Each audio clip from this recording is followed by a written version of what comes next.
चचा जान अंदर आ गए, इधर उधर देखा।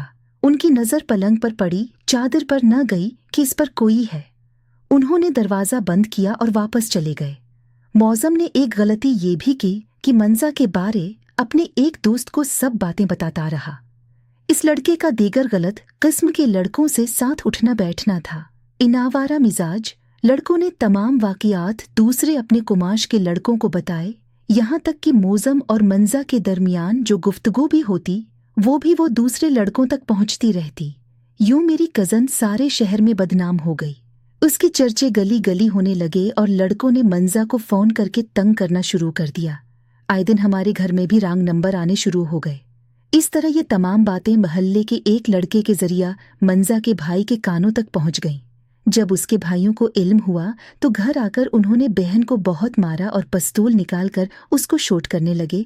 तब चच्ची रोकर बेटी की जिंदगी की भीख मांगने लगी।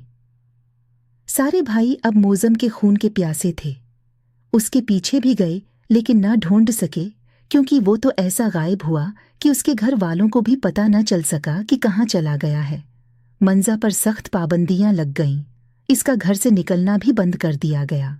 अब उसको कहीं आने जाने की इजाजत न थी, यहाँ तक कि वो अब मेरे घर भी नहीं आ सकती थी। वो एक कैदी की मानिंद थी, तमाम वक्त अपने कमरे में बंद रहती।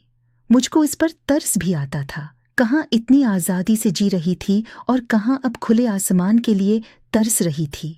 3 माह बाद मौज़म की वालदा अचानक हमारे चचा के घर का रिश्ता लेने आ गए। चचा जान पहले ही बिफरे हुए थे।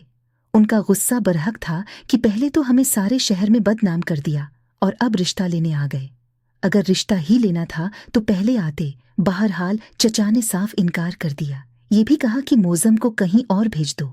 हमें हमारे मोहल्ले में दिखाई दे गया तो मैं अपने आप पर काबू न रख सकूंगा और कुछ कर बैठूंगा। मौज़म की माँ दुखी होकर रोती धोती चली गई। उधर मंजा ने खाना पीना छोड़ दिया और बीमार पड़ गई। चाची उसे कभी गुस्से से और कभी प्यार से समझाते, मगर उसकी समझ में कुछ न आता। उसके सर पर अभी तक इश्क का भूत सवार था।